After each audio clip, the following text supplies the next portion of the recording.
Welcome to The Explainer. So, you're a first-time land buyer. Standing out there on a vacant lot, it's a thrilling experience, right? But it instantly brings up a massive question. How do you actually read the land? Today, we're going to decode the secret language of land ownership together. We're breaking down a beginner's guide to reading a map of your land, making absolutely sure that before you ever start building or planting, you know exactly what's yours. Okay, let's dive right into this. Here's the itinerary for our Explorer's Guide today.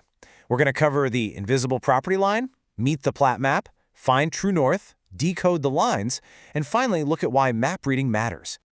Section 1. The invisible property line. So how do people actually know where their land ends and their neighbor's land begins? It's a real-world mystery, isn't it? Nature doesn't exactly draw convenient lines in the dirt for us. It's something pretty much every first-time land buyer stares at the horizon and wonders. Without a physical wall, it kind of feels like everyone's just guessing out there. But there's actually a system. Section 2, Meet the Plat map. And this brilliantly illustrates what we're talking about. A plat map is a precise drawing created by professional surveyors showing a piece of land's exact size, shape, and surrounding location. It's definitely not just a quick sketch someone made on a napkin. These experts actually go out to the land, measure every single detail, and translate it onto paper to show you exactly where your piece of the world sits. I love this quote from the source material. Think of a plot map like a blueprint for the ground. Just like you wouldn't build a house without a blueprint for the kitchen, you really can't figure out your property without this. It's your foundational blueprint for the raw earth. Which brings us to Section 3, Finding True North. Every good explorer needs to orient themselves first, right? So, your absolute first step is to look for the north arrow pointing to the top of the paper with an N. It sounds super basic, but finding this visual cue is what you have to do before trying to read anything else on the page. But why is finding the north arrow so important? Think about it. If you're out there standing in the dirt, trying to apply this piece of paper to the real world around you, what happens if you get it wrong? Well, without it, you might literally be looking at the map upside down or sideways. If you don't match the north on the paper to the north in the real world, you're going to be completely lost. You can honestly end up thinking your neighbor's plot is yours just because you held the paper at the wrong angle. No joke. Let's move on and see how this builds. Section 4, Decoding the lines.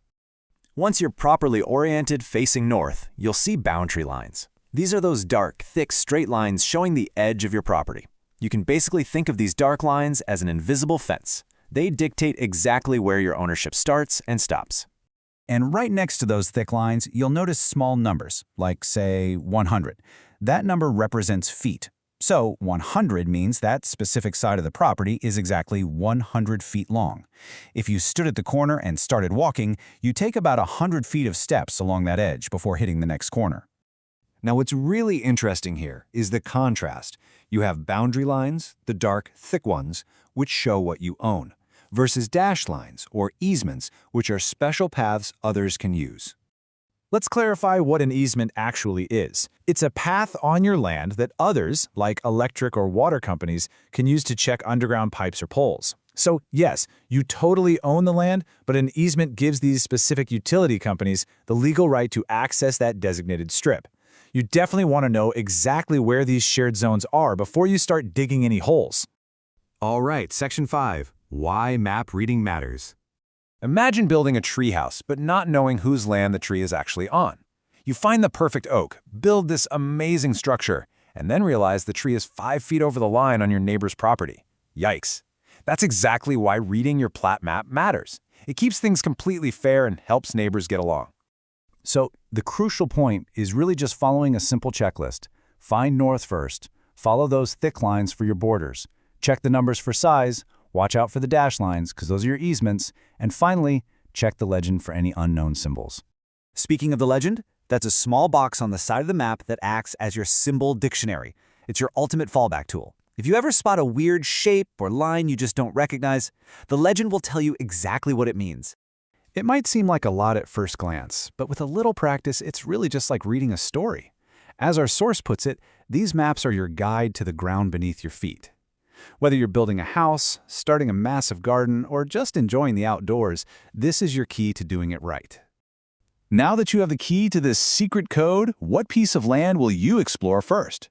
Once you know how to decode the invisible borders of the world, you can navigate any property with total confidence.